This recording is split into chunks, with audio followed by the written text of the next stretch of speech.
Hello and thank you for joining me on Delicious by Debbie. I'm getting ready to make some pumpkin scones. I opened a can of pumpkin earlier this week to make pumpkin bars and had a little bit left over, didn't want to throw it away, so I'm going to make some scones with it. So first of all, I have 2½ cups of all-purpose flour in here, and then I want 1/2 cup of brown sugar. Now mine is this Splenda zero sugar, 0 calorie sweetener. And I'm going to put that in, so 1/2 cup. You can use regular brown sugar, you don't have to do this. I want 2 teaspoons of cinnamon.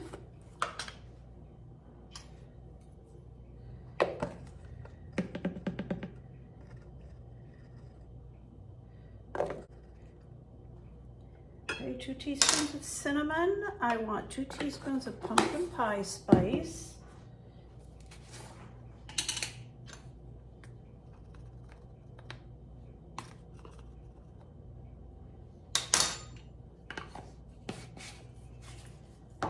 Sometimes I put nutmeg in it. I'm not a big fan of nutmeg, so I'm not going to put that, but I'll go ahead and put it in the recipe as optional if you like nutmeg. I want 1/2 teaspoon of salt.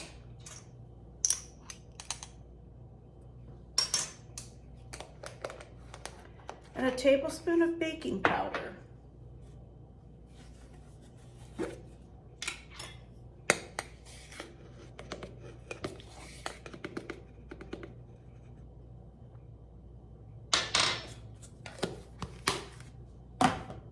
And I'm going to whisk that all up together so it's mixed in good.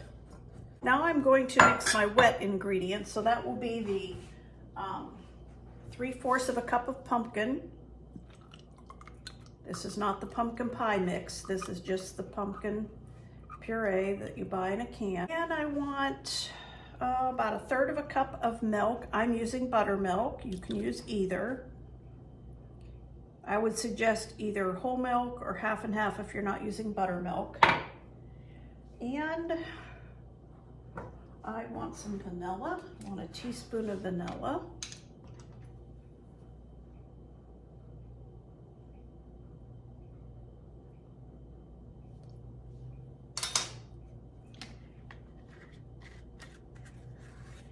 And I'm done with the whisk in there, so I'll whisk this together. And I'll set this aside. I have 1/2 cup of butter, cold butter, that I cut up into little squares. And I'm going to put that in here next.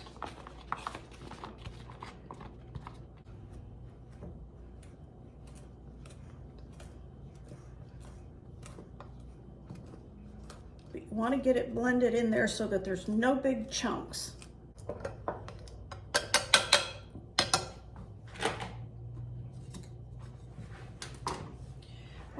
Now I'm going to mix the pumpkin, buttermilk, and vanilla into the dry ingredients. And we'll give that a mix. And I may need more buttermilk to really mix this up good. I usually do need more than the 1/3 cup. I've tried to mix this up and it's really dry, so I'm going to put a little bit more of the buttermilk in it, a couple tablespoons, and keep mixing until it comes together.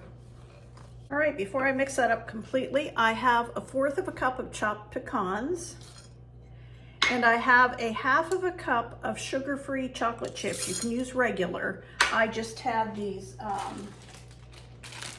Hershey's zero sugar, so I decided to use those.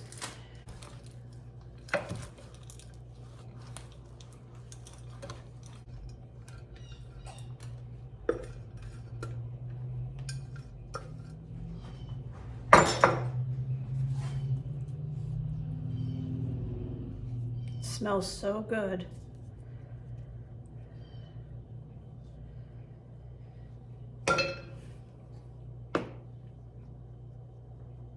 Want to be able to knead this a little bit and mix the nuts and chocolate chips in real well.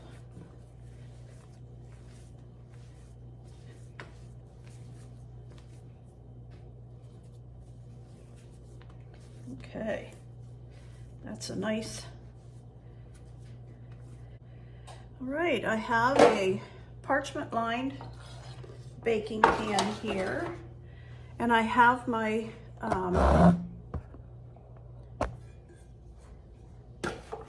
cutter here, bench scraper. I'm going to use that to cut them with.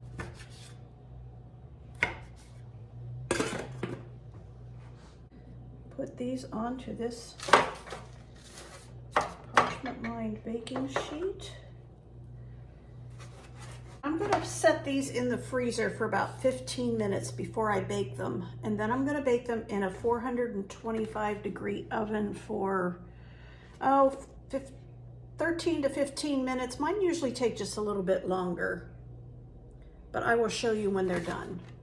Okay, the scones are done. They baked really nice, and I'm getting ready to put a glaze on them. And for my glaze, got a measuring cup here. I'm going to put a half of a cup of powdered sugar in here. You don't have to be exact, but about a half a cup.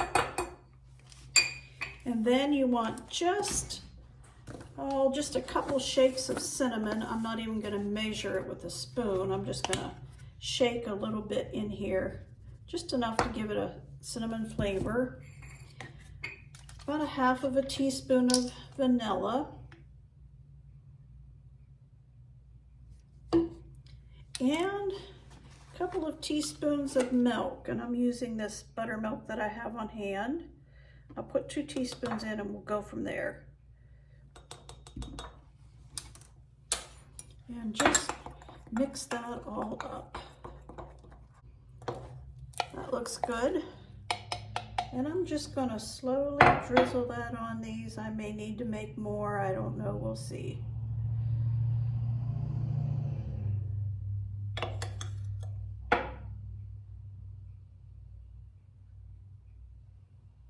Okay, there they are. As soon as this sits for a little bit, then we'll try one with a cup of coffee.